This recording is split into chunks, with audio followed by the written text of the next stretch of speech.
Assalamualaikum warahmatullahi wabarakatuh. Nama saya Dika Eka Syaputri dari kelompok 4. Hari ini saya akan menjelaskan tentang dualisme ekonomi, masyarakat pluralis, dan evolusi. Pengertian dualisme ekonomi. Menurut seorang ekonom Belanda bernama C.H. Brooke, dualisme ekonomi adalah dua sistem ekonomi yang berbeda dan berdampingan kuat. Dualisme ini berarti dalam satu waktu di dalam masyarakat terdapat dua gaya sosial yang berbeda satu sama lainnya dan masing-masing berkembang secara penuh serta saling mempengaruhi. Sebagai contoh dualisme ekonomi di negara berkembang yaitu seperti dalam menanam karet. Di negara produsen karet terdapat dua cara, satu dengan petani tradisional dan satunya lagi dengan perkebunan.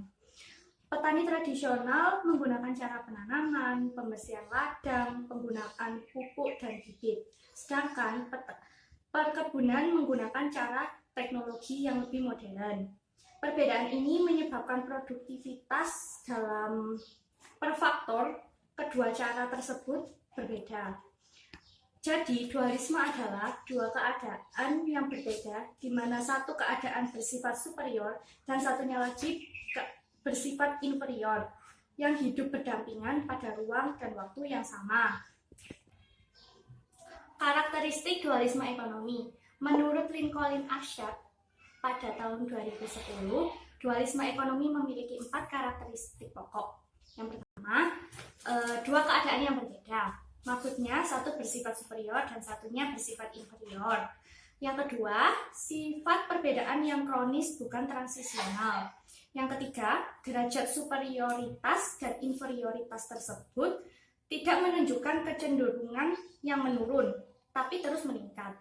Keempat, keterkaitan antara unsur superior dan inferior tersebut menunjukkan bahwa keadaan superior hanya mempengaruhi kecil atau bahkan tidak berpengaruh sama sekali dalam mengangkat derajat inferior. Kekurangan dan kelebihan dualisme ekonomi. Yang pertama, pembangunan sektor publik tidak merata. Jadi seperti industri-industri besar hanya terjadi di kota-kota besar, tapi di desa tidak ada. Yang kedua, ketidakseimbangan pendapatan rakyat. Yang ketiga, kesejahteraan masyarakat tidak merata. Karena ketidakseimbangan pendapatan rakyat, maka rakyat sulit untuk melakukan kesejahteraannya seperti memenuhi sandang, pangan, atau papan. Untuk kelebihannya, adanya dualisme ekonomi ini dapat melakukan pengembangan sumber daya efisien yang lebih efisien. Macam-macam dualisme, ada dualisme sosial, dualisme ekologis, dualisme teknologi, dualisme finansial, dan dualisme regional. Selanjutnya saya akan menjelaskan tentang masyarakat pluralis. Pengertian masyarakat pluralis. Menurut Selo Sumarjan, beliau mengatakan bahwa masyarakat adalah sebagai orang-orang yang hidup bersama dan menciptakan kebudayaan. Lalu untuk pluralis, menurut Anton M. Mulyono, pluralis adalah suatu hal yang memberikan makna jamak dari segi kebudayaan yang berbeda-beda dalam suatu masyarakat. Rasa hormat akan nilai kebudayaan lainnya dan sikap saling menghargai merupakan dasar landasan terciptanya pluralisme. Pluralisme dapat dikatakan sebagai salah satu ciri masyarakat modern dan kelompok sosial yang paling berpengaruh. Dan mungkin merupakan pengemudi utama kemajuan dalam ilmu pengetahuan, ekonomi, dan masyarakat. Positif dan negatif pluralisme. Untuk dampak positifnya seperti memahami adanya perbedaan antara masyarakat. Lalu ada lagi membentuk manusia yang modern. Lalu meningkatkan pendapatan negara. Untuk dampak negatifnya seperti timbulnya persaingan antara suku, ras, dan agama. Lalu ada lagi timbulnya perpecahan antar masyarakat yang disebabkan oleh rasa dan sikap yang tidak toleran.